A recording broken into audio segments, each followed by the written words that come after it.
বাংলাদেশ জমিয়ত আহলে হাদিসের অঙ্গ সংগঠন জমিয়ত সুবহান আহলে হাদিস বাংলাদোয়ার শাখা কর্তৃক আয়োজিত বাংলাদোয়ার শাখা জমিয়ত আহলে হাদিসের সার্বিক সহযোগিতায় আজকের এই প্রোগ্রামের সম্মানিত সভাপতি আমাদের অত্যন্ত স্নেহভাজন হাফেজ ওয়াসিম উদ্দিন সজীব, সভাপতি জমিয়ত সুবহান আহলে হাদিস ঢাকা মহানগর দক্ষিণ। উপস্থিত রয়েছেন বাংলাদেশ জমিয়ত আহলে হাদিসের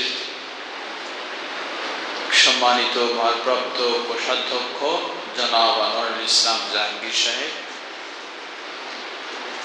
বাংলাদেশ জমিয়ত আহলে হাদিসের কেন্দ্রীয় জনকল্যাণ ও জনসেবা বিষয়ক দায়িত্বশীল জনাব আকমাল হোসেন, মহানগর জমিয়ত আহলে হাদিসের সম্মানিত সহকারী সাধারণ সম্পাদক নাজির বাজার বড় জামিয়া মসজিদের সম্মানিত খতিব শেখ শামসুল হক শিবলি, উপস্থিত রয়েছেন মাদ্রাসাতুল হাদিস নাজির বাজার ঢাকা এর সম্মানিত উপাধ্যক্ষ, উপস্থিত রয়েছেন অত্র মসজিদের পরিচালনা পরিষদের দায়িত্বশীল বৃন্দ,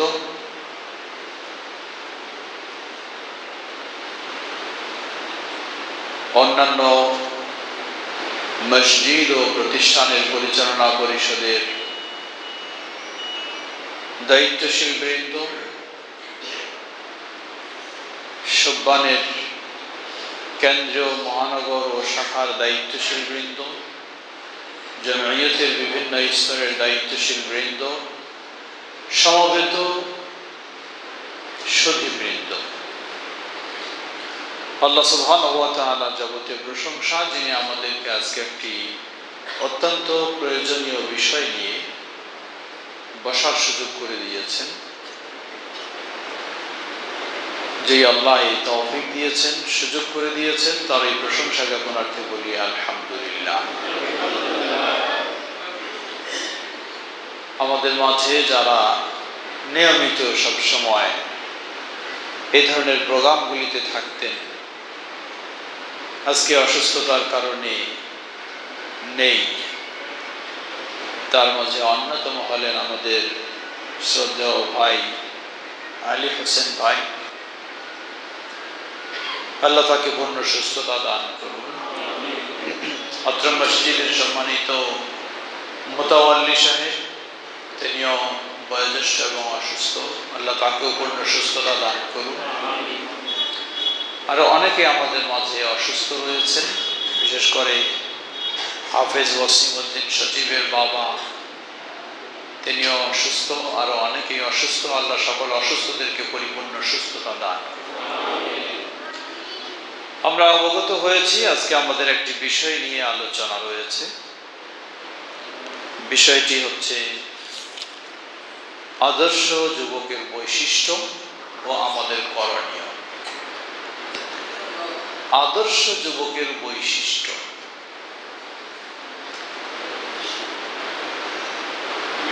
ও আমাদের করণীয়। প্রথম অংশ হলো আদর্শ যুবকের বৈশিষ্ট্য। তাহলে বোঝা যায় যুবক দুই ধরনের হতে পারে, এক হলো আদর্শ যুবক, আর এক হলো আদর্শহীন যুবক, যে আদর্শবান নয়। সত্যি যুবকের আদর্শবান হওয়া এর মানে হলো জাতি আদর্শবান হওয়া। এজন্য বলা হয় যে একজন মানুষের এই বডিটার মাঝে হৃদয়ের অবস্থানটা যেমন, হার্টের অবস্থানটা যেমন, এটা যদি ভালো থাকে গোটা বডিটা ভালো আশা করা যায়। তো মানব জাতির মাঝে, মানব সমাজের মাঝে যুব সমাজ যদি ভালো থাকে তাহলে গোটা মানব সমাজকে ভালো আশা করা যায়। এজন্য অবশ্যই আমরা প্রয়োজন মনে করি এবং অতি প্রয়োজন মনে করি আদর্শ যুবকের। কে আদর্শবান যুবক? জবাব, আদর্শ তো বিভিন্ন জন বিভিন্ন রকমের দেখায়। আমরা আগেই বলেছি এর মানে দুটো বোঝা যায়, একটা আদর্শহীন, একটা আদর্শবান। তো আদর্শবানও বিভিন্ন দৃষ্টিকোণ থেকে হতে পারে, কিন্তু আমাদের কাছে আদর্শবান হলো তিনি, যিনি কিয়ামতের কঠিন বিভীষিকাময় দিনে আল্লাহ সুবহানাহু ওয়া তাআলার আরশের ছায়াতলে বিশেষভাবে স্থান লাভ করবে। তিনি হলেন আমাদের কাছে আদর্শবান যুবক। কারণ সে আদর্শবান হওয়ার কারণে এই মর্যাদা লাভ করবে, এই প্রতিদান লাভ করবে। কে তিনি? আল্লাহ রাসূল সাল্লাল্লাহু আলাইহি ওয়াসাল্লাম বলেন, শাবুন নাশা ফি ইবাদাতিল্লাহ, ওই যুবক যার গোটা জীবনটায়, বিশেষ করে যৌবনের অধ্যায়টা আল্লাহ সুবহানাহু ওয়া তাআলার ইবাদতের মধ্য দিয়ে অতিবাহিত হয়েছে। আল্লাহর ইবাদতের মধ্য দিয়ে এর অর্থ মসজিদে বসে থেকে, ঘরের কোণে আল্লাহ আল্লাহ জিকির করার মধ্য দিয়ে? জবাব না। সে যেখানেই থাকবে সেখানে আল্লাহর দ্বীন মেনে চলবে, আল্লাহর আনুগত্য করবে। সেই ইউনিভার্সিটিতে পড়ালেখা করে সেখানেও আল্লাহর দ্বীন মেনে চলে, বাড়িতে থাকে সেখানেও আল্লাহর দ্বীন মেনে চলে, সমাজে থাকে সেখানেও আল্লাহর দ্বীন মেনে চলে, বন্ধুদের মাঝে থাকে সেখানেও আল্লাহর দ্বীন মেনে চলে। আল্লাহর দ্বীন মেনে চলাও বহু যুবক আমাদের মাঝে রয়েছে। আল্লাহর দ্বীনের জন্য নিজের জীবনটাকে ফানা করে দিচ্ছে, কিন্তু শিরকের সমুদ্রে হাবুডুবু খাচ্ছে। এই যুবক কি সেই কিয়ামতের কঠিন বিভীষিকাময় দিনে আল্লাহর আরশের ছায়াতলে স্থান পাবে? জবাব না, কখনো নয়। সে তার দৃষ্টিতে দিনের মাঝে রয়েছে, আসলেই সে প্রকৃতপক্ষে দিনের মাঝে নেই। শিরকে লিপ্ত হওয়ার কারণে, শিরকের মাঝে জড়িয়ে থাকার কারণে তার দিন নষ্ট হয়ে গেছে। ঠিক তেমনই ভাবে অসংখ্য যুবক রয়েছে, চিল্লার পর চিল্লা সময় দিয়ে যাচ্ছে, জীবনটাকে অনেক উৎসর্গ করে দিচ্ছে। সেই যুবকও কি আদর্শবান? সেই যুবকও কি আল্লাহর আরশের ছায়াতলে স্থান পাবে? জবাব না। সেই যুবকও আল্লাহর আরশের ছায়াতলে স্থান পাবে না। কেন? নিশ্চয়ই সে হয় শিরকে, নয় বেদাতে জড়িয়ে রয়েছে। যে বেদাতে জড়িয়ে থাকবে, যতক্ষণ বেদাতে থাকবে ততক্ষণ আল্লাহ সুবহানাহু ওয়া তাআলার কাছে তার দোয়া কবুলের সুযোগ থাকবে না।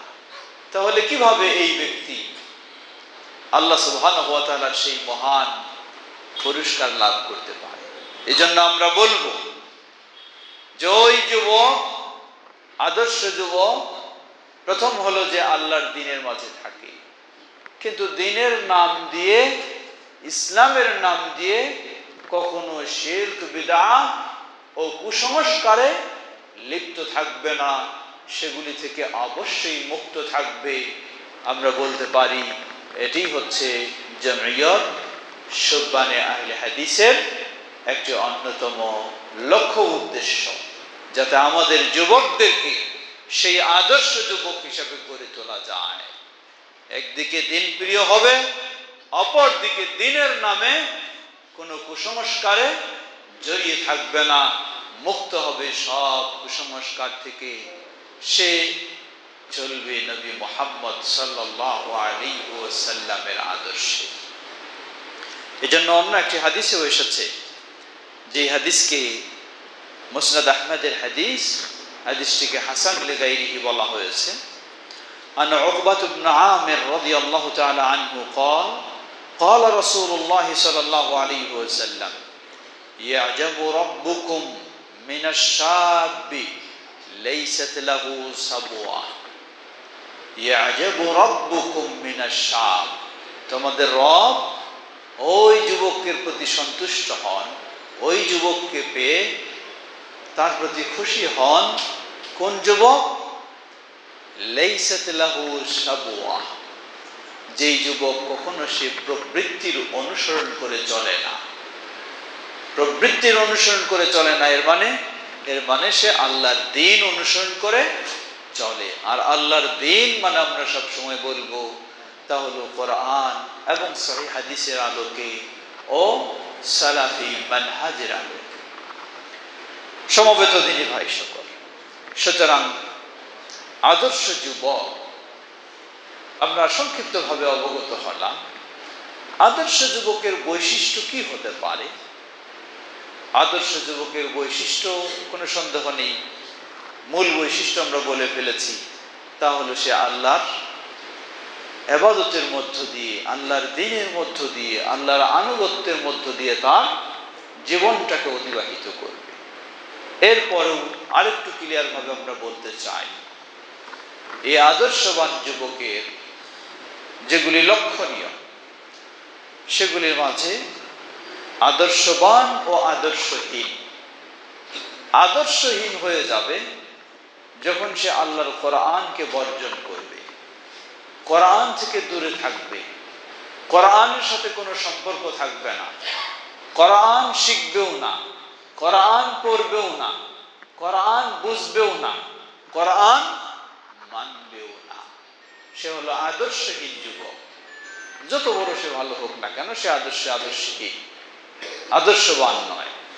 তাহলে বিপরীত জিনিস হলো, আদর্শবান হতে হলে তাকে অবশ্যই কোরআন শিখতে হবে, তাকে কোরআন বুঝতে হবে, তাকে কোরআনের আলোকে নিজের জীবনটাকে আলোকিত করতে হবে।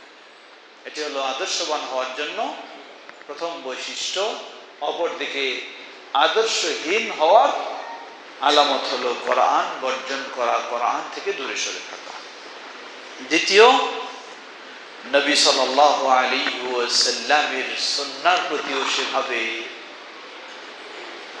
নিজেকে সম্পৃক্ত করবে, সুন্নাহ শিখবে, সুন্নাহ বুঝবে, সুন্নাহ তার জীবনে বাস্তবায়ন করবে।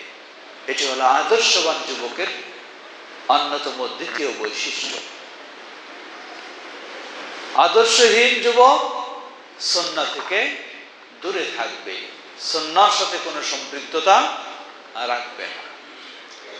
তৃতীয় বৈশিষ্ট্য, এটি আরো বেশি গুরুত্বপূর্ণ, তা হলো কোরআন শিখেছে ঠিকই, হাদিস পড়েছে ঠিকই, কিন্তু কোরআন ও হাদিসকে বুঝবে সালাফদের মানহাজ অনুযায়ী। সালাফদের মানহাজ অর্থ কি? আজকে শুধু নয়, বর্তমান আমাদের মাঝেও দেখবেন একজন যুবক দেখতে মনে হয় কতই দিনদার যুবক, শেকেল সুরত কতই সুন্দর, মুখে দাড়ি, লেবাস পোশাক সুন্দর, কিন্তু এই যুবক সে তো কোরআন হাদিসের বাইরে তাও নয়, সে কোরআন হাদিসও মেনে চলছে, কিন্তু সে চরমপন্থায় জড়িয়ে গেছে, উগ্রপন্থায় জড়িয়ে গেছে, তথাকথিত জঙ্গিবাদে নিজেকে সম্পৃক্ত করে ফেলেছে, যার ফলে তার ভিতরে আকীদা তৈরি হয়ে গেছে সেই শুধু মুসলিম, আর যারা তার মতো চলে না সে মুসলিম নয়, সবাই কাফের, সবাই কাফের। এটি একটি ভয়ঙ্কর বিষয়।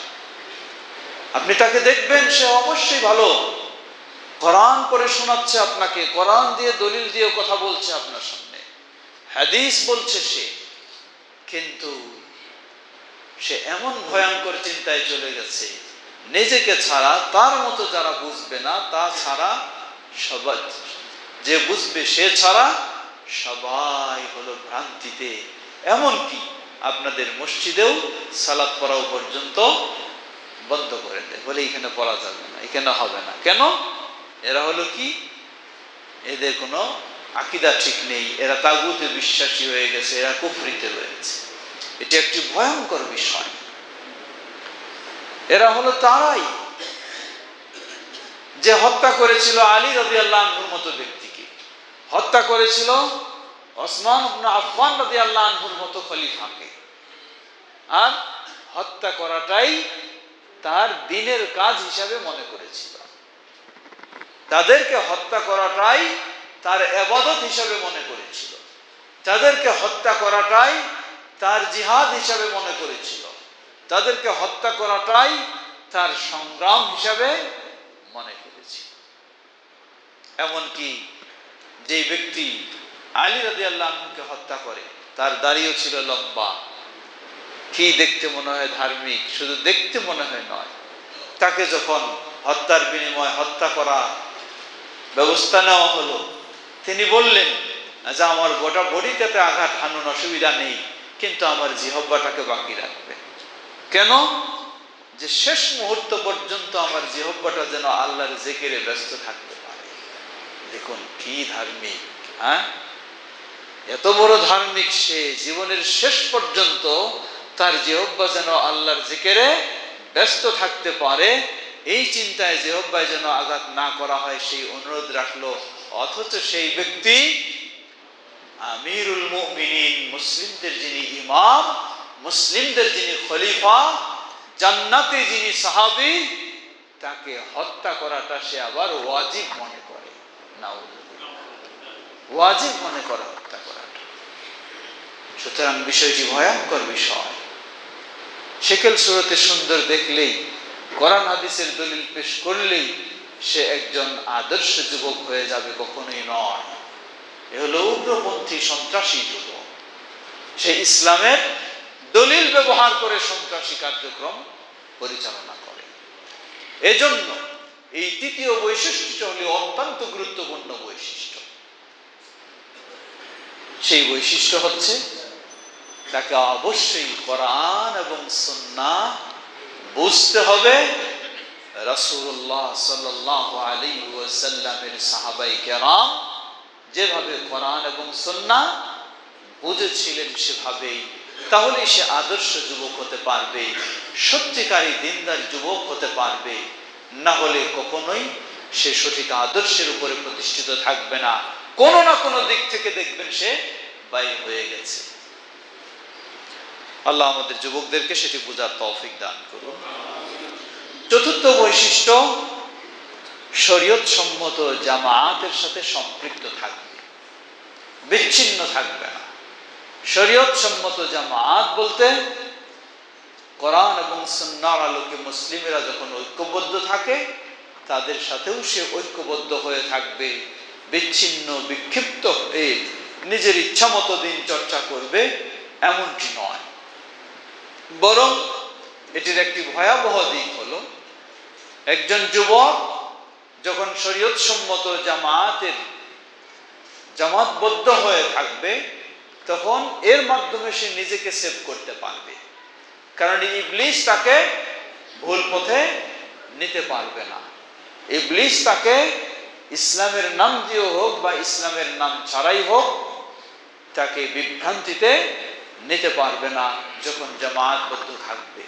এজন্যই আমরা বলি জমিয়ত শুরবানে আহলে হাদিস আজকে যুবকদেরকে সেই আহ্বানেই দিচ্ছে, সেই আহ্বানেই জানাচ্ছে, আপনি দিন মেনে চলছেন অবশ্যই, কিন্তু আপনি যদি বিচ্ছিন্ন হয়ে থাকেন, একাকী হয়ে থাকেন, কখন আপনি কোন আক্রমণের শিকার হয়ে যাবেন। আক্রমণ বলতে শুধু মানুষের আক্রমণ নয়, আপনি ইবলিসের কোন বড় আক্রমণের শিকার হয়ে যাবেন বলার অপেক্ষা রাখে না। বিশেষ করে বর্তমান প্রেক্ষাপটে আপনি ঘরে বসে দিন শিখতেছেন, হ্যাঁ, অনলাইনে, কত আদনানি আর কত শয়তানি এর মধ্যেই পেয়ে যাচ্ছে। ঘরে বসেই আপনি দিন শিখতেছেন বটে, সহজ যেমন একদিকে, অপরদিকে কঠিন। তো এই আদনানি আর শয়তানি ফিতনা থেকে আপনি কখন বাঁচতে পারবেন? যখন আপনি শরীয়ত সম্মত জামাতবদ্ধ হয়ে যারা আছে তাদের সাথে উঠা বসা করবেন, তাদের সাথে সম্পৃক্ত থাকবেন, তখন তাদের কাছে আপনি সঠিক গাইড পাবেন এবং তাদের সাথে চলার সুযোগ হবে, যার মাধ্যমে আপনি এই আক্রমণ থেকে, এই ভয়াবহ বিভ্রান্তি থেকে আপনি নিজেকে সেভ করতে পারবেন। তাই এটি হলো চতুর্থ বৈশিষ্ট্য। পঞ্চম বৈশিষ্ট্য, এটি অত্যন্ত গুরুত্বপূর্ণ, বিশেষ করে ইদানিং কিছু কিছু যুবকদের মাঝেও এটি আমরা দেখছি। ইসলাম চর্চা করতে গিয়ে, ইসলাম নিয়ে পড়াশোনা করতে গিয়ে যুবকরা এত বেশি জেনে ফেলছে, কাউকে আর কোনো পরোয়াই করছে না, কাউকে কোনো পরোয়াই করছে না। ও অমুক আলেম কি বুঝে, অমুক আলেম কি জানে। এমনকি পৃথিবীর শীর্ষ ওলামায়ে কেরাম, সৌদি আরবের সেই হায়াতে কিবারুল উলামা যারা বিশ্বের পৃথিবীর শীর্ষ আলেম, তাদের বিষয়েও তার একই বক্তব্য। তারা কি বুঝে, তারা কি জানে, তারা ওই দেশে থাকে, ওইখানে জানে, আমাদের খবর জানে না, আমাদের পরিবেশ বুঝে না। এটি বিভ্রান্তিতে লিপ্ত হওয়ার আরেকটি ভয়ঙ্কর দিক।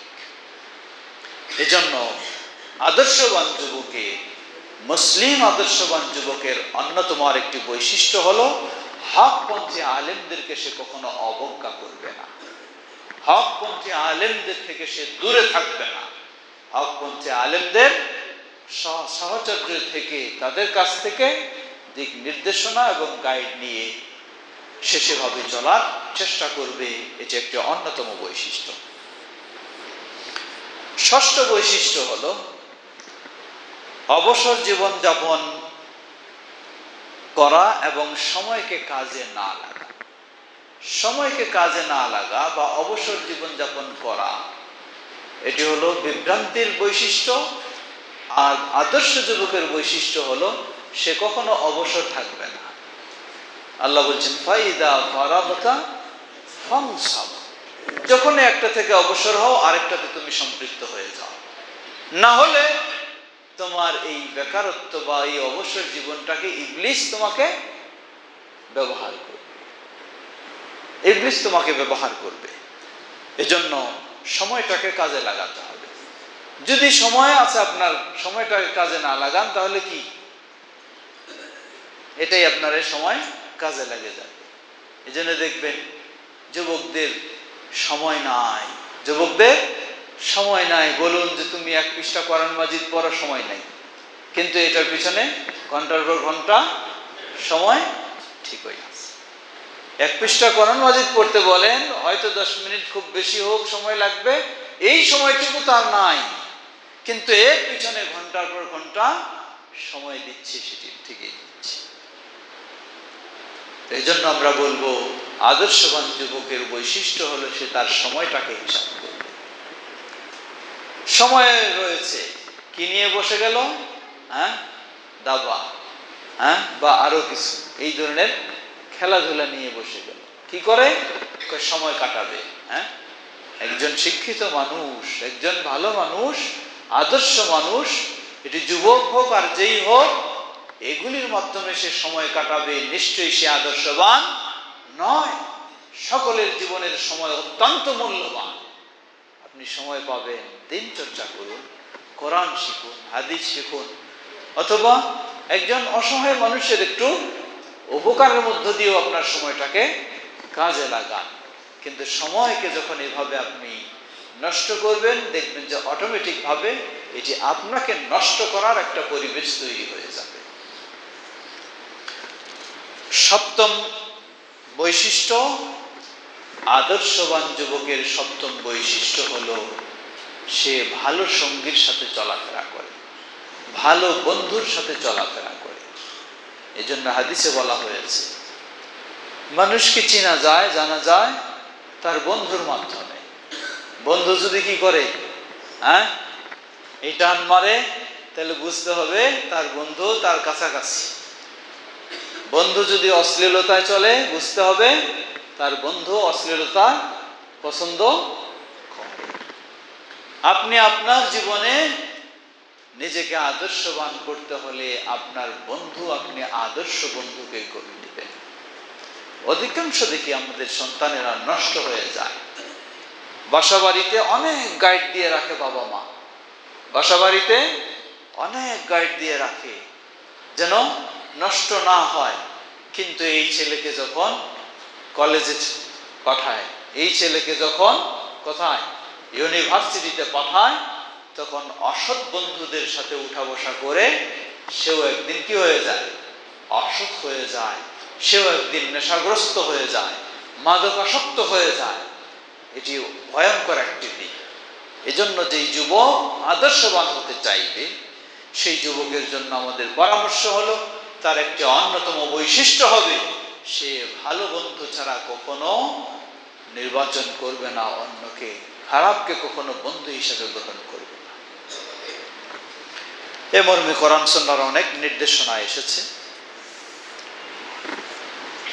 অষ্টম বিষয়, এটি অত্যন্ত ভয়ঙ্কর বিষয়, সেটি হচ্ছে বর্তমান অনলাইনের জগৎ, ইন্টারনেট জগৎ।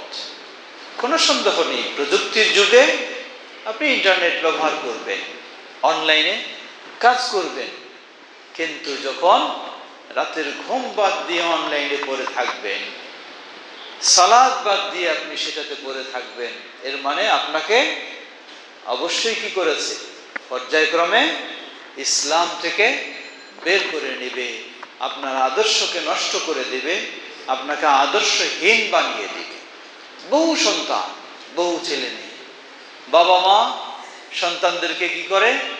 বাইরের বখাটে ছেলেদের সাথে উঠা বসা করতে দেয় না। কিন্তু আদরের সন্তান, যেমন আবদার তেমন দামি সেট তার হাতে দিয়েছে। বাবার পার্শ্বের রুমেই, মায়ের পার্শ্বের রুমেই মেয়ে, বাবার পার্শ্বের রুমে ছেলে, ঘরের ভিতরে দুনিয়ার অশ্লীল নোংরা জগতে তার এই অনলাইনের জগতে চলে গেছে। সুতরাং এটি অত্যন্ত একটি গুরুত্বপূর্ণ বিষয়। বিশেষ করে পারিবারিকভাবেও যদি আপনাকে সেই ধরনের কোনো তদারকি না থাকে, তবু নিজেকে আপনাকে সচেতন হতে হবে। এই জগৎটা এতই ভয়াবহ জগৎ, এজন্য আপনি যতটুকু আপনার শুধু কাজের বিষয়, ততটুকুর পরেই আপনি এই সাইড থেকে সরে আসার চেষ্টা করুন। তাহলে নিজেকে আপনি সংযম রাখতে পারবেন। না হলে দেখা যাবে কোন দিন আপনার পদস্খলন ঘটে যাবে, আপনি আদর্শচ্যুত হয়ে যাবেন, আদর্শহীন হয়ে যাবেন, নিজেও বুঝতে পারবেন না। কারণ ইবলিস মানুষের কাছে কখনো ভালোটাকে আকর্ষণীয় করে তোলে না, খারাপটাকেই তার কাছে, যত খারাপ হোক সেটাকেই আকর্ষণীয় করে তোলে। একজন যুবক পরে তার আফসোস হয়, আমি কি কাজ করলাম। কিন্তু যখন ইবলিস তাকে প্ররোচনা দেয়, তুমি যাও ওই মেয়ের সাথে ওই অমুক জায়গায় যাও না, কত মজার বিষয়, কত আনন্দের বিষয়, কিভাবে তাকে উদ্বুদ্ধ করে, যুবক মনে করে যে সত্যি পৃথিবীর বুকে মনে হয় এর চেয়ে আর আমার আনন্দ উপভোগের কিছু নাই, এমন ভাবে আকৃষ্ট হয়। কিন্তু যখনই সেটাতে জড়িয়ে যায়, ইবলিস সরে পড়ে, তখন তার মাথায় যেন পাহাড় ভেঙে পড়ে যে কি কাজ করলাম, কি কাজ করলাম, ভালো মানুষ ছিলাম, নামাজি ছিলাম, সমাজে আমাকে সবাই ভালো জানতো, কিন্তু আমি কি কাজে লিপ্ত হলাম। তখন তার এই অনুভূতিটা আসে। এজন্য মনে রাখতে হবে, এই লাইনটি এমন, বা এই বিষয়গুলি এমন ভয়াবহ, ইবলিস খুব দ্রুত মানুষকে সেগুলিতে আকৃষ্ট করে খারাপ কাজে জড়িয়ে দেয়, যেটি আপনি টেরও পাবেন না। তাই আদর্শবান যুবককে সর্বোচ্চ সতর্কতা অবলম্বন করে সেগুলি থেকে বিরত থাকার চেষ্টা করতে হবে। আল্লাহ আমাদের তৌফিক দান করুন। নবম বিষয়, আদর্শ বিচ্যুত হওয়ার আরেকটি অন্যতম দিক হলো আবেগের অনুসরণ, আবেগী হয়ে কাজ করা। এটি একাধিক দিক হতে পারে, কোনো সন্দেহ নেই। বাংলাদেশটা ইসলামী দেশ হোক, এটি চেষ্টা আমাদের থাকতে হবে, চিন্তা আমাদের থাকতে হবে, অবশ্যই থাকতে হবে এই চিন্তা। এই দেশটা যেন কি হয়, কোরআন সুন্নাহর আলোকে ইসলামী হয়, এই চিন্তা অবশ্যই আমাদের থাকতে হবে। এবং সাধ্যপক্ষে এর বৈধ পন্থায়, সঠিক পন্থায় চেষ্টা আমাদেরকে অবশ্যই প্রতিটি মুসলিমকে রাখতে হবে। কিন্তু এর অর্থ এই নয় আপনি একদিনেই 64 জেলায় সিরিজ বোমা নিক্ষেপ করে আপনি দেশটারে ইসলামী বানায় ফেলবেন। এই আবেগ দিয়ে কাজ করলে আপনি নিজের দিনও হারাবেন, ইসলামও হারাবেন, মানুষদের ইসলামী পরিবেশটাকেও কি করে ফেলবেন, নষ্ট করে ফেলবেন। মানুষ এর আবেগের প্রয়োজন রয়েছে, কিন্তু এই আবেগটা মানুষকে কখনো, এই আবেগটা মানুষকে উপকৃত করে, আবার কখনো এই আবেগটা মানুষকে ক্ষতিগ্রস্ত করে। কখন উপকৃত করে? আমার আবেগ উৎসাহ যখন কোরআন সুন্নাহর আলোকে এটাকে আমি প্রয়োগ করতে পারি, তখন এই আবেগ উৎসাহ আমাকে কি করবে, আমাকে এগিয়ে নেবে। আবেগ থাকতে হবে, আপনার উৎসাহ থাকতে হবে, না হলে তো আপনি নির্জীবের মতো, আপনার কোনো চিন্তা নেই, কোনো আগ্রহ নেই, মরা মানুষের মতো।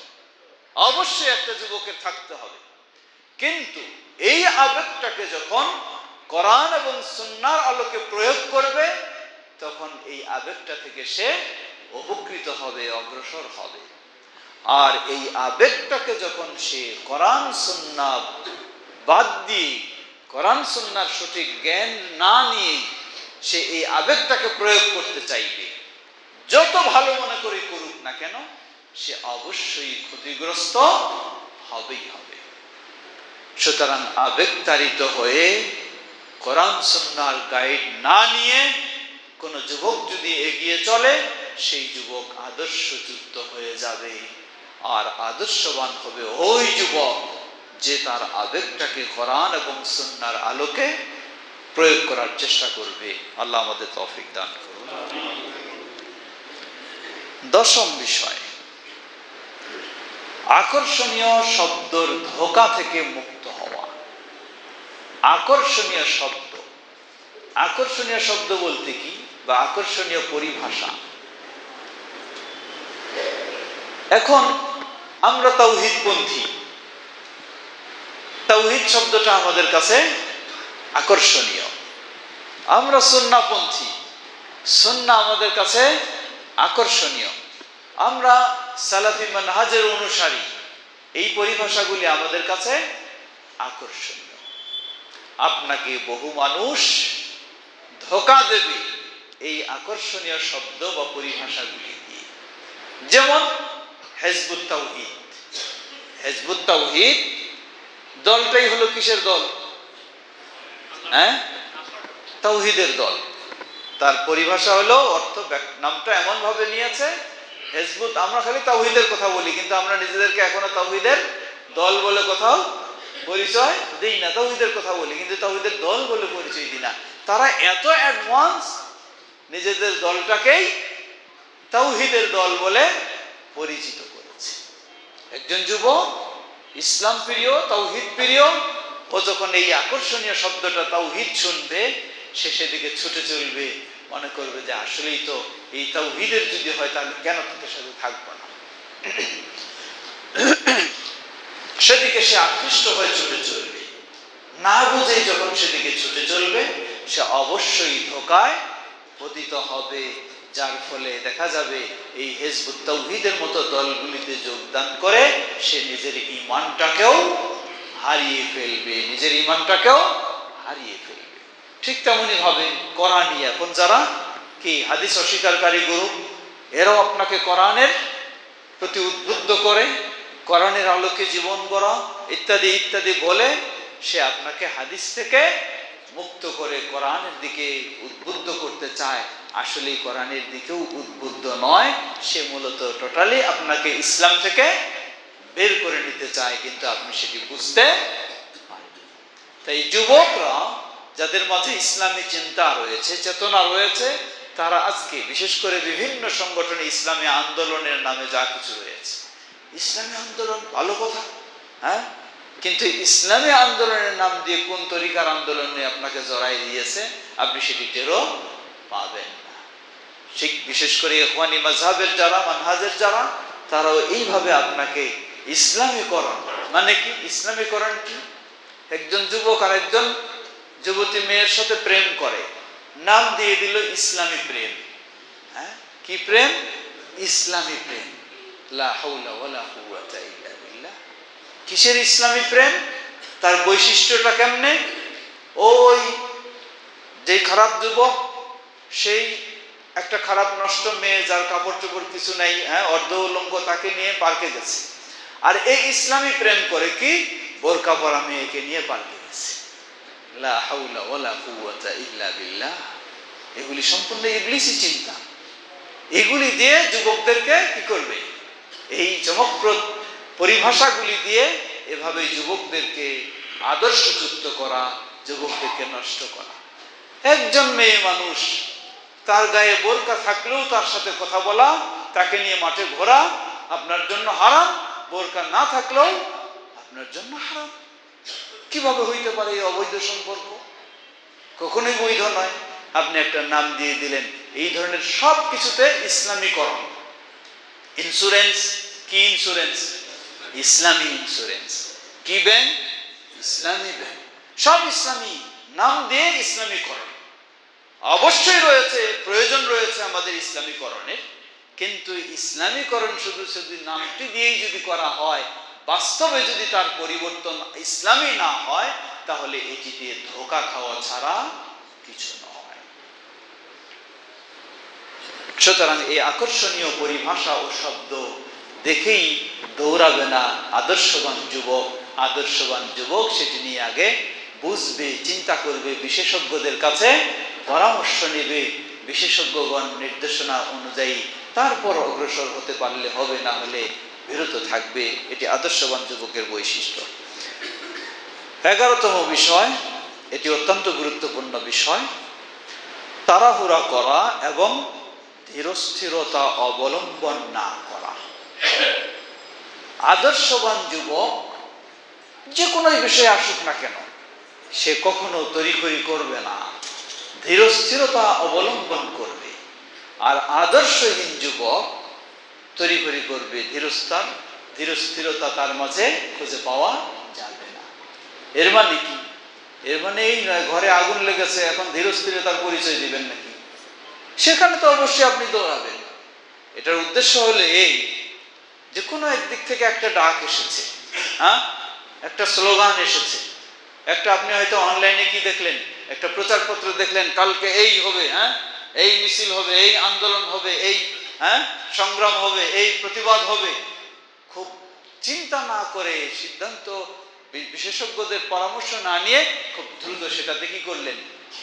আত্মনিয়োগ করলেন। দেখবেন যে আপনি পরে আফসোস করছেন যে আসলে আমার এইভাবে দৌড়ে আসাটা ঠিক হয় নাই, আমার একটু ভাবা দরকার ছিল, 2-4 জনের সাথে আমার একটু পরামর্শ করা দরকার ছিল। তো এটি একটি ভয়ঙ্কর বিষয়। যে কোনো ক্ষেত্রে দ্রুত কোনো একটা বলে ফেলা, কোনো একটা করে ফেলা, অবশ্যই আপনাকে ধীরস্থিরতার পরিচয় দিতে হবে। আদর্শবানের জন্য এটি অন্যতম বৈশিষ্ট্য। 12তম বিষয়, ফিতনার নিকটবর্তী না হওয়া। ফিতনার নিকটবর্তী না হওয়া, এটি হলো আদর্শবান যুবকের বৈশিষ্ট্য। ফিতনা বলতে কি? ফিতনা বলতে দ্বীনি ফিতনাও হতে পারে, দুনিয়াবি ফিতনাও হতে পারে। আল্লাহ রাসূল সাল্লাল্লাহু আলাইহি ওয়াসাল্লাম বলেন, ফিতনার পরিবেশে ইসলাম আপনাকে গায়ে পড়ে ফিতনায় জড়ানোর জন্য নির্দেশ দেয় নাই, বরং ইসলাম আপনাকে নির্দেশ দিয়েছে দূরে থাকা। আল্লাহ রাসূল সাল্লাল্লাহু আলাইহি ওয়াসাল্লাম এই জন্য বলেন যে ফিতনার পরিবেশে, ফিতনার সময় বসে থাকা মানুষ দাঁড়িয়ে থাকার চেয়ে উত্তম। কারণ যে দাঁড়িয়ে আছে হয়তো বা সে হাঁটা শুরু করবে, কিন্তু যে বসে আছে হাঁটার চিন্তাটা তার মাঝে পাওয়া যাবে না। তাই বসে থাকা মানুষটা দাঁড়িয়ে থাকার চেয়ে উত্তম। আবার যে দাঁড়িয়ে থেমে আছে, যে চলতেছে, ওই ব্যক্তির চেয়ে যে থেমে আছে, দাঁড়িয়ে আছে, যাচ্ছে না কোথাও, এ হলো উত্তম। আবার যে দ্রুত দৌড়াচ্ছে তার চেয়ে যে হেঁটে হেঁটে যাচ্ছে সে ব্যক্তি উত্তম। কারণ হেঁটে হেঁটে গেলে আপনি আবার আপনার মোড় ঘুরিয়ে ফেলতে পারেন, কিন্তু দৌড়ানোর মাধ্যমে আর মোড় ঘোরানোর সুযোগটা হয়তো বা হবে না, আপনি ফিতনায় জড়িয়ে যাবেন। আল্লাহ রাসূল সাল্লাল্লাহু আলাইহি ওয়াসাল্লাম এইভাবেও বললেন, এমন আপনাকে আশ্রয়স্থল যদি আপনি খুঁজে পান, সেই আশ্রয় নেবেন, ফিতনার দিকে আপনি উকিও মারবেন না। কারণ আপনি যদি ফিতনার দিকে উকি মারেন, ফিতনাও আপনাকে উকি মেরে টেনে নেওয়ার চেষ্টা করবে। অনেক সময় আছে না, কোথাও কিছু সমস্যা হয়, যুবকেরা কি বলে, যাই যে একটু দেখে আসি কি হলো কি হলো, একটু দেখে আসি কি হলো কি হলো, এই দেখতে গিয়েই আপনাকে কি করেছে, ওইটার মাঝে জড়ায় ফেলেছে। এর অর্থ এই বলছি না কেউ বিপদে পড়ে গেছে, বিপদগ্রস্ত, তাই আপনি ওটা খোঁজ নিতে যাবেন না, তাকে বিপদের মধ্যে ফেলে রাখবেন, এটা নয়, সেটি আলাদা জিনিস। তো সার্বিক এই বর্তমান রাজনৈতিক ফিতনা বলুন, সামাজিক ফিতনা বলুন, আর বিভিন্ন রকমের ফিতনা বলুন, সব কিছু থেকে আপনাকে অবশ্যই সতর্কতার সাথে পা বাড়াতে হবে। এমনটা নয় আপনি গেলেই অনেক কিছু করে ফেলবেন, আপনার মনের ভিতরে কিন্তু চিন্তা যাচ্ছে যে আমি গেলে কি হব, আমি গেলে কমপক্ষে না পারলে একজন সমন্বয়ক তো হতে পারবো, হ্যাঁ, না পারলে তো আরো কিছু করে ফেলতে পারবো না, আপনি ভিন্ন কিছু হয়ে যেতে পারেন, ভিন্ন কিছু আপনার দ্বারা ঘটে যেতে পারে। সুতরাং আবেগী হয়ে ফিতনার দিকে পা বাড়ানোটা কোনো আদর্শবান যুবকের বৈশিষ্ট্য নয়, এটি আদর্শ হারিয়ে যাওয়ারই সম্ভাবনা বেশি থাকে। আল্লাহ আমাদের বিষয়গুলিকে ভালোভাবে উপলব্ধি করে আমাদের যুবকেরা তাদের আদর্শের উপরে যেন প্রতিষ্ঠিত থাকতে পারে, আল্লাহ সে তৌফিক দান করুন। ফিরে আসি, বিষয় ছিল আদর্শ যুবকের বৈশিষ্ট্য ও আমাদের করণীয়। আমাদের করণীয়টা কি? আমাদের বলতে দুই শ্রেণী, যুবকরা আর অভিভাবকরা। যুবকদের করণীয় হলো তারা এই আদর্শগুলি অর্জন করার চেষ্টা করবে। যুবকদের করণীয় হলো যে বিষয়গুলি আমরা আলোকপাত করলাম সেগুলি তার মাঝে নিয়ে আসার চেষ্টা করবে, তাহলে ইনশাআল্লাহ সে আদর্শবান যুবক হতে পারবে। আল্লাহ আমাদের যুবকদের সে তৌফিক দান করুন। অভিভাবকদের করণীয় কি? অভিভাবকদের জন্য কয়েকটি গুরুত্বপূর্ণ করণীয় থাকবে। নিশ্চয়ই আমি যুবকের বাবা হলে বা যুবকের ভাই হলে বা যুবকের আরো কেউ দায়িত্বশীল হলে, আমার যুবক, আমার অধীনস্থ যুবক যদি আদর্শবান হয়, এটি আমার জন্য আনন্দের বিষয়। আর আমার অধীনস্থ যুবক যদি আদর্শহীন হয়, এটি আমার জন্য লজ্জার বিষয়। সমাজে আমি মুখ দেখাতে পারবো না, আমার ছেলে নেশাগ্রস্ত, আমার ছেলে বখাটে, আমার ছেলে ছিনতাই করে, আমার ছেলে সন্ত্রাসী করে, এটি আমার জন্য অত্যন্ত অপমানজনক বিষয়। যার ফলে অনেক সময় বাবা মা কি বলে, বাবা মা এই যুবকের এই সমস্যার কারণে বাবা মা বলে যে যদি মাটির নিচে চলে যেতে পারতাম, এটাই আমার জন্য কি ছিল, ভালো ছিল। এই তামান্না পর্যন্ত করে ফেলেন আপনি। কেন? আপনার অধীনস্থ যুবক যখন আদর্শহীন হয়ে যায়, তখন আপনি ওই যুবক, সে তো কিছুই বুঝে না, সে তো চলে খালি রঙের মধ্যে, কিন্তু সমস্যাটা অনুভব করেন আপনি। এজন্য প্রতিটি অভিভাবকের দায়িত্ব হলো যুবককে খুব সহজে আদর্শবান বানানো যাবে না। যুবককে আদর্শবান বানানোর জন্য কিছু পদক্ষেপ গ্রহণ করতে হবে। প্রথম পদক্ষেপ হলো এই যুবকের জন্য আদর্শ মা সংগ্রহ করতে হবে, আদর্শ মা সংগ্রহ করতে হবে। প্রসিদ্ধ একজন তাবেঈ তিনি বলছেন তার সন্তানদেরকে, ছেলেদেরকে, যুবক যারা, তাদেরকে লক্ষ্য করে বলছেন, হে আমার বৎসরা, প্রিয় সন্তানেরা, তোমরা যেন আদর্শবান হও, এজন্য আমি তোমাদের জন্মের পূর্বে আমি ব্যবস্থা নিয়েছি। তারা প্রশ্ন করলেন, হে বাবা, কি বলছেন আপনি? আমরা যেন আদর্শবান হই, আমাদের জন্মের পূর্বে আপনি ব্যবস্থা নিলেন কেমনে? বললেন, তোমাদের জন্য আমি একজন আদর্শ মা নির্বাচন করেছি, আদর্শ মা নির্বাচন করেছি। সত্যি মা যদি আদর্শবান হয়, মা যদি আল্লাহকে ভয় করে, মনে রাখবে, মা যদি আল্লাহকে ভয় করে, আল্লাহকে মেনে চলে, আল্লাহর আনুগত্য করে, তাহলে এই মা তার স্বামীরও আনুগত্য করবে, যে আল্লাহর আনুগত্য করে। আর যেই মা আল্লাহর আনুগত্য নাই, সে তার স্বামীরও আনুগত্য থাকবে না। নরমালি সূত্র এটা মনে রাখবেন, যেই মা আল্লাহর আনুগত্য করে, সেই মায়ের সন্তানেরাও মায়ের আনুগত্য, মা বাবার আনুগত্য এবং আল্লাহ আনুগত্য করে। এই জন্য যুবককে আপনি সহজে আপনি লাইনে নিয়ে আসতে পারবেন না। এই যুবককে আদর্শবান বানানোর জন্য অভিভাবকের, বাবা মার দায়িত্ব হলো তাদের শুরুতেই তাদের ব্যবস্থা নেওয়া। সেই শুরুতে ব্যবস্থাটা সেটি হলো জন্মের পূর্বে একজন আদর্শ মা সংগ্রহ করা। দ্বিতীয় হলো জন্ম যখন হয়ে যাবে, তারপর প্রাথমিক পর্যায়ে শৈশবকাল থেকে, শিশুকাল থেকে তাকে ইসলামের আলোকে গড়ে তোলা। ইসলামের আলোকে গড়ে তোলার মাঝে অন্যতম দুটি দিক। প্রথম দিক হলো তাকে প্রাথমিক লেভেলের হলেও ইসলামী শিক্ষা আপনাকে দিতে হবে। যদি না দেন, তাহলে নিশ্চয়ই একদিন সে হাতছাড়া হবেই হবে, এতে সন্দেহ নেই। আপনি বাবা হিসাবে যত ধার্মিক হন, যত দিনদার হন, আপনার সন্তানকে যদি প্রাথমিক কমপক্ষে ইসলামের শিক্ষা শিক্ষিত না করতে পারেন, সে আপনার একদিন হাতছাড়া, লাইন ছাড়া হবেই। এটি একটি দিক। দ্বিতীয় দিক, মরু আওলাদাকুম বিসসালাহ ওয়া হুম আবনাউ সাবঈন ওয়াদরিবুহুম আলাইহা ওয়া হুম আবনাউ আশর। তোমাদের সন্তানদেরকে সালাতের নির্দেশ দাও বয়স যখন 7 বছর। 10 হয়ে গেলে সালাতে অমনোযোগী হইলে তাকে শাসনের ব্যবস্থা গ্রহণ করো। আপনি আপনার অধীনস্থ যুবককে একজন ভালো নামাজি বানানোর চেষ্টা করবেন, দেখবেন ইন্নাস সালাতা তানহা আনিল ফাহশা ওয়াল মুনকার। সত্যি আপনার এই নামাজি যুবক সকল অশ্লীলতা থেকে, খারাপ কাজ থেকে সে বিরত থেকে আদর্শবান যুবক হতে পারবে ইনশাআল্লাহ।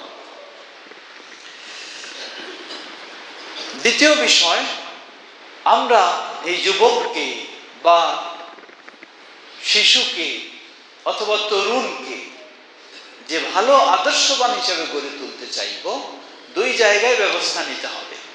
এক হলো আমার বাড়িতে, দ্বিতীয় হলো তাকে আমি যেই প্রতিষ্ঠানে দেব সেখানে।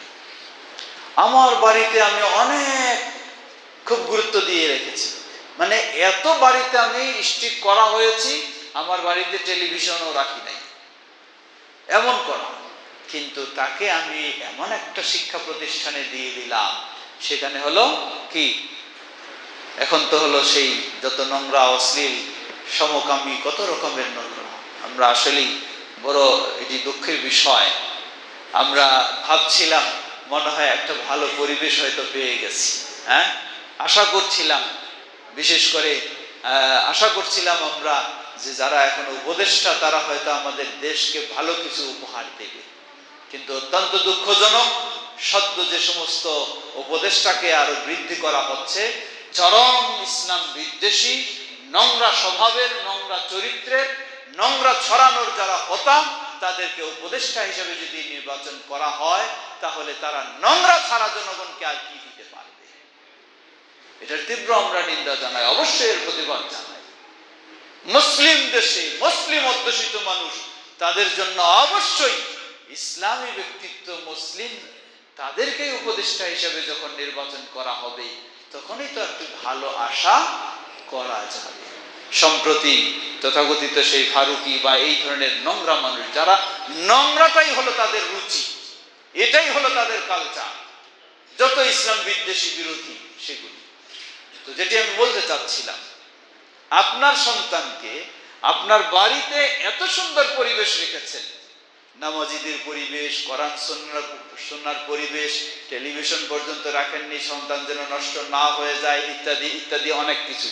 কিন্তু এই সন্তানটাকে যখন ওই রকম একটা প্রতিষ্ঠানে দিলেন, সেখানে দেখা যাবে খুব সহজেই সে নষ্ট হয়ে যাবে। তাই আপনাকে লক্ষ্য রাখতে হবে তার বাড়ির পরিবেশ, লক্ষ্য রাখতে হবে তার প্রতিষ্ঠানের পরিবেশ, তাহলে সে আদর্শবান হিসাবে আপনি তাকে গড়ে রাখতে পারবেন ইনশাআল্লাহ। তৃতীয়, ভালো বন্ধু সহযোগিতার, ভালো বন্ধু চয়নের ক্ষেত্রেও অভিভাবককে ব্যবস্থা নিতে হবে, অভিভাবককে গুরুত্ব দিতে হবে। চতুর্থ, বিশেষ করে এর আগেও যেটা বলেছি তা হলো বর্তমান ইন্টারনেট বা অনলাইনের ফিতনা থেকেও অভিভাবককে সন্তানদের ক্ষেত্রে সচেতন ও সতর্ক করতে হবে। পঞ্চম, সন্তান বড় হয়ে গেছে, অনেক কিছু বুঝে বলেই তাকে ছেড়ে দিলে চলবে না, তাকে আরো বেশি সঙ্গ দিতে হবে। এজন্য আমিরুল মুমিনিন ওমর ইবনুল খাত্তাব রাদিয়াল্লাহু আনহু থেকে একটি বলা হয়, তিনি বলেন, দা সাবআন ওয়া আদিবহু সাবআ ওয়া সাহিবহু সাবআ। 7 বছর, প্রথম 7 বছর হলো খেলাধুলার বয়স, বাচ্চা নিজের মতো খেলবে, ছেড়ে দাও, সুযোগ দাও। দ্বিতীয় 7 বছর, এটা হলো আদব শিক্ষা দেওয়ার 7 বছর। তৃতীয় 7 বছর, এটা হলো বাবা মা থেকে হাত ছাড়া হয়ে যাওয়ার 7 বছর, মানে 15 থেকে 21, 14 থেকে 21। এই সময় তো কি যৌবনত্ব আসে, বিভিন্ন চিন্তা আসে, বন্ধুদের সাথে পাগল হওয়ার বা হারিয়ে যাওয়ার এটা বেশি থাকে। এই জন্য তিনি বলেন ওয়া সাহিবহু সাবআ, এই সময়টা একটু বেশি বেশি তাকে কাছে রাখো, বেশি বেশি নিয়ন্ত্রণে রাখো। এই সময়টা ছেড়ে দিলে সে কি হয়ে যাবে, একেবারেই হাতছাড়া হয়ে যেতে পারে। তাই অভিভাবকদের দায়িত্ব, আমরা একটা অনেক সময় ভুল করে থাকি। কি ভুল? যেই ছেলেটা একটু বেলাইন, লাইন ছাড়া চলে, ভালো কথা শুনে নাই করে না, আমরা রাগ করে কি করি, তারে দূরে ঠেলে রাখি, রাগ করে দূরে ঠেলে দিই। এটা সম্পূর্ণ ভুল। আপনি এই ছেলে এমনি সে অনিয়ম করে চলছে, রাগ করে যদি তাকে আরো দূরে সরায় দেন, সে তখন কি অনিয়মের সুযোগটা আরো বেশি পাবে। এই জন্য এই সময়টা তাকে কাছে বেশি রাখতে হবে, কাছে বেশি রেখেই আপনি তাকে শিক্ষা দেবেন, তার প্রয়োজনীয় জিনিস আপনি দেবেন, তাহলে সে একটা নিয়ন্ত্রণের মধ্যে থাকার সুযোগ পাবে। না হলে আরো নিয়ন্ত্রণ হারা হয়ে সে নষ্ট হয়ে যাবে। তাই আমাদের প্রতিটি অভিভাবকের দায়িত্ব এই বিষয়গুলি খেয়াল রাখা, যাতে আমরা আমাদের যুবকদেরকে, ছেলে হোক বা মেয়ে হোক, তাদেরকে যেন আদর্শবান হিসেবে গড়ে তুলতে পারি। তাহলেই তারা আমাদের জন্য আল্লাহর কাছে বলবে, রব্বির হামহুমা কামা রাব্বায়ানি সাগীরা। আমরা যেন সেভাবেই আমাদের সন্তানদেরকে গড়ে তুলতে পারি। আল্লাহ আমাদের সকলকে সে তৌফিক দান করুন। এই সন্তান শুধু দোয়া নয়, এই সন্তান হলো আপনার জন্য এক প্রকার সদকায়ে জারিয়ার মতো। এই সন্তান যত ভালো হবে, যত আদর্শবান হবে, দিনদার হবে, আপনি জীবদ্দশাও তার ইবাদতের সওয়াব পাবেন। মৃত্যুর পরেও আপনি সন্তানের ভালো কাজের সওয়াব আপনি লাভ করতে থাকবেন ইনশাআল্লাহ। এই জন্য আল্লাহর কাছেও বেশি বেশি দোয়া করা, রব্বানা হাবলানা মিন আজওয়াজিনা ওয়া যুররিয়াতিনা কুররাতা আ'য়ুনি ওয়াজআলনা লিল মুত্তাকিনা ইমামা। আল্লাহর কাছেও বেশি দোয়া করা এবং নিজেও বাস্তব পদক্ষেপ গ্রহণ করা, আমরা যেন সেভাবেই আমাদের সন্তানদেরকে গড়ে তুলতে পারি। আল্লাহ আমাদের সকলকে সে তৌফিক দান করুন। আজকে জমিয়ত শুববানে আহলে হাদিসের আজকে এই সুন্দর আলোচনা সভা থেকে জনগণকে আমরা এই নিউজটাই দিতে চাই। আমরা ডাকছি সকলকে, আহ্বান জানাচ্ছি, আমরা যেন আমাদের সন্তানদেরকে, আমাদের যুবকদেরকে আদর্শবান যুবক হিসেবে গড়ে তুলতে পারি। আল্লাহ আমাদের সকলকে সে তৌফিক দান করুন। কথা দীর্ঘ না করে এখানে শেষ করতে চাই। পরিশেষে সবাইকে আহ্বান জানাবো, আপনারা নিশ্চয়ই জেনেছেন আগামী কি প্রশ্ন এতগুলি, আচ্ছা কয়েকটা দিব আমরা। আগামী 7 ও 8 ফেব্রুয়ারি জুমা ও শনিবার বাংলাদেশ জমিয়ত আহলে হাদিসের যে মহাসম্মেলন বাইপাইল আশুলিয়া ঢাকায় অনুষ্ঠিত হয়, সেটি অনুষ্ঠিত হবে ইনশাআল্লাহ আগামী 7 ও 8 কত 7 ও 8 ফেব্রুয়ারি। আপনাদের সকলকে বিশেষভাবে আহ্বান জানাচ্ছি। এটি সম্মেলন মূলত আপনাদের আমাদের সবারই সম্মেলন সেটিকে সফল করার জন্য আমরা সকল প্রকার ব্যবস্থা গ্রহণ করব। আল্লাহ আমাদের সে তৌফিক দান করুন। সেই ক্ষেত্রে সেই বাইপাইলে international Islami university of science and technology, সেখানেও সদ্য যারা এইচএসসি পাশ করেছে এবং আলিম পাশ করেছে তাদেরও সেখানে ভর্তি কার্যক্রম চলছে, সেখানেও আপনারা তাদেরকে দেওয়ার চেষ্টা করবেন ইনশাআল্লাহ।